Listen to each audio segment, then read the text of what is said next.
मणिशंकर अय्यर ने कुछ बड़े बयान दे दिए हैं। कांग्रेस अब लाश की तरह बन गई है।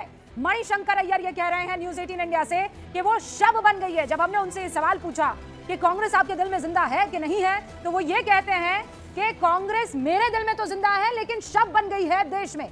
कांग्रेस ने कभी मुझे मेरी गलती बताई ही नहीं। इनफैक्ट मुझे बिना बताए 8 महीने के लिए सस्पेंड कर दिया। शिंदे साहब का नाम लेते हैं, कहते हैं चाबी देते हैं, रात के अंधेरे में मुझे वो उस दफ्तर में बुलाते हैं, जवाहर भवन शायद उसका जिक्र कर रहे थे मणिशंकर अय्यर, और कहते हैं कि जब तक हम ना कहे तब तक शो कॉज का आप जवाब नहीं देंगे।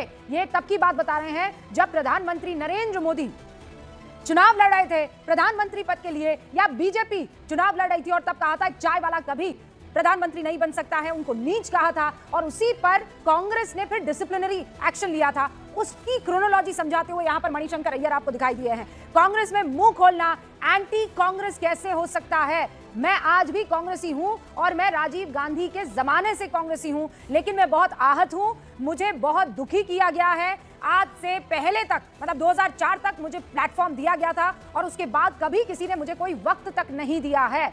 मैं राहुलवादी नहीं हूं, मैंने उनके पिता के साथ काम किया है और इनके अगल बगल जो काम करने वाले हैं उनके काम करने के तरीके से मैं इत्तेफाक नहीं रखता। जब इनसे ये पूछा गया कि आप इतने आहत क्यों हैं, तो उन्होंने कहा तो क्या करूं, फिर पूरा मेरी जिंदगी को मैंने कांग्रेस को समर्पित कर लिया और अब जो है कांग्रेस मुझे रुस्वा कर रही है। अरुण मेरे सहयोगी इस वक्त हमारे साथ जुड़ चुके हैं, जरा उनका रुख कर लेते हैं। अरुण, एक के बाद एक बड़े बयान यहां पर मणिशंकर अय्यर ने दिए हैं।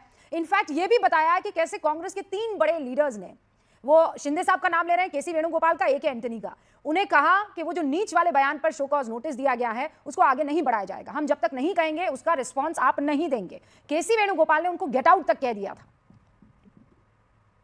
देखिए, पहली बात तो यह रूबिका की मणिशंकर अय्यर इन दिनों राहुल गांधी ही नहीं पूरी कांग्रेस के लिए मुश्किल का सबब बने हैं। उसके पीछे की जो असली वजह है, जो कांग्रेस के सूत्र ये कह रहे हैं कि मणिशंकर अय्यर काफी अरसे से राहुल गांधी से मुलाकात करना चाहते थे और एक नेता को, जो पुराना नेता हो, उसको अपने पार्टी कर्ता धर्ताओं से मिलने का पूरा हक है। लेकिन कांग्रेस पार्टी के सूत्रों का कहना है कि चूंकि अब राज्यसभा का जो चुनाव है वो नजदीक आ रहा है, 9 सीटें कांग्रेस के खाते में, और राज्यसभा को लेकर के कई नेताओं की उत्सुकता है और उसको लेकर के वो मिलना चाहते थे राहुल गांधी से, और राहुल गांधी ने उनको मिलने का समय नहीं दिया। काफी अरसे से कांग्रेस पार्टी के जो केंद्रीय भूमिका जो नेता निभा रहे हैं उनसे वो मिलने की कोशिश कर रहे थे, वो सभी उनसे नहीं मिल रहे हैं, जिसकी वजह से नाराजगी में उन्होंने ये बातें कही। आज पवन खेड़ा से भी प्रेस कॉन्फ्रेंस में पूछा गया सवाल कि आपके ऊपर, केसी वेणुगोपाल के ऊपर और तमाम नेताओं के ऊपर व्यक्तिगत टिप्पणी भी मणिशंकर अय्यर कर रहे हैं। जाहिर सी बात है कि पवन खेड़ा ने उस पर कोई जवाब नहीं दिया और कहा कि मुझे जो कहना था मैंने ट्वीट के जरिए कह दिया, वो कांग्रेस पार्टी में नहीं है, जबकि वो प्राथमिक सदस्य हैं, ऐसा मणिशंकर अय्यर का दावा है। तो आप ये कह सकते हैं कि जो जनरेशन गैप है राजीव गांधी की कांग्रेस से लेकर के, जब मणिशंकर अय्यर काफी महत्वपूर्ण वहां पर भूमिका में थे और उसके बाद सोनिया गांधी के समय भी पेट्रोलियम मिनिस्टर बनाए गए थे, राहुल गांधी की टीम के साथ उनका समन्वय ठीक नहीं है और नहीं कम्युनिकेशन अच्छी तरीके से हो रहा है, जिसकी वजह है कि वो नाराज हैं। ये बातें सही है कि जो पर्दे के पीछे जो कुछ होता है और जो बातें वो कह रहे हैं कि उनके साथ किस तरह का सलूक किया गया, एक वरिष्ठ नेता के साथ एक पार्टी में इस तरह का सलूक नहीं होना चाहिए। केसी वेणुगोपाल के ऊपर स्पष्ट रूप से आरोप लगा रहे हैं वो।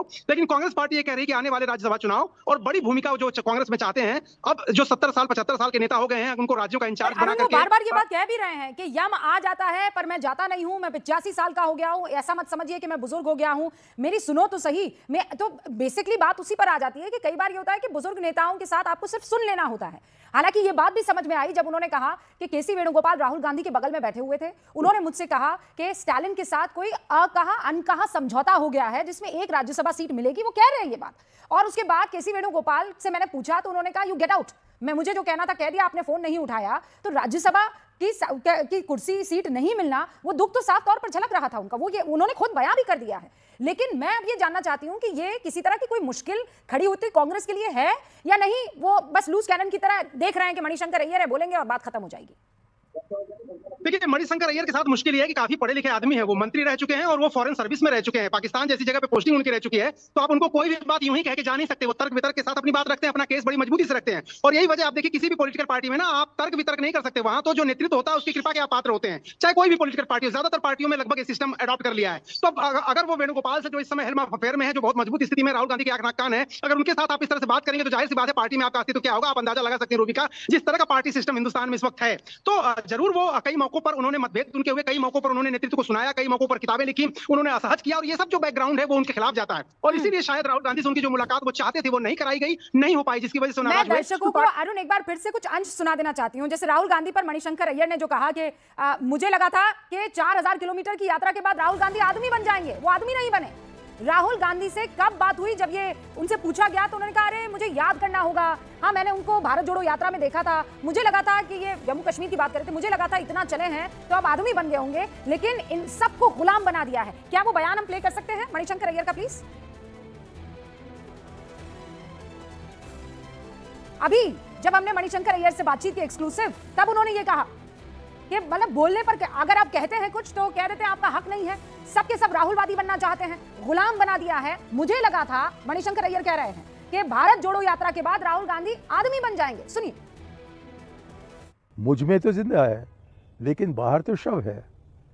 तो मेरे जैसे व्यक्ति जिससे कि कोई कांग्रेसिया नहीं जानता कांग्रेस के इतिहास, और जो कि गांधी जी का भक्त है, जो कि नेहरू जी का भक्त है, जो कि राजीव जी के साथ पले थे जबकि वो 6 साल उनके साथ रहे, जिनको सोनिया गांधी ने अपने हाथ अपने मेरे कंधे पर लगाए हैं, उस आदमी से आप बात कर रहे हैं।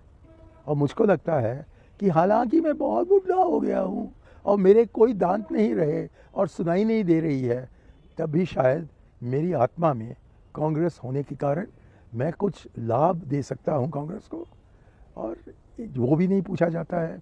मुझको ये नहीं बताया है कि मैंने क्या गलती की है। अब हिम्मत हो तो जो आपके जूनियर आदमी हैं मणिशंकर अय्यर, उनको तो कम से कम बुलाकर कहते कि आप पर हम ये दोष लगाते हैं, फलाने इल्ज़ाम लगाते हैं, लेकिन कोई बात ही नहीं करता।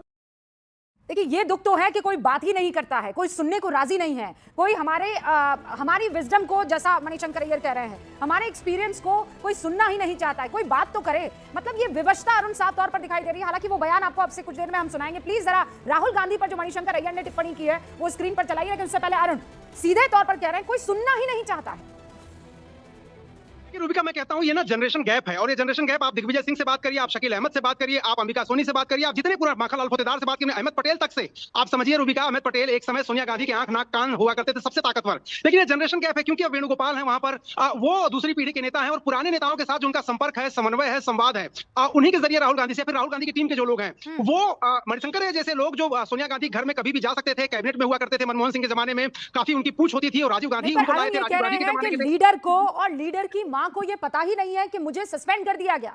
मैं जब कहता हूं सोनिया गांधी से कि मुझे यहां आए हुए 10 साल हो गए हैं, तो सिर्फ एक हां किया जाता है, और कोई ये नहीं जानता है कि मैंने कितना वक्त जो है कांग्रेस को दिया है। मोहसिन साहब भी हमारे साथ जुड़ चुके हैं, बीजेपी के बड़े नेता, उत्तर प्रदेश का बड़ा चेहरा। मोहसिन साहब, पहला रिएक्शन चाहती हूं। यहां मणिशंकर अय्यर साहब ये कह रहे हैं कि राहुल गांधी की जो बात सुनता है वही कांग्रेस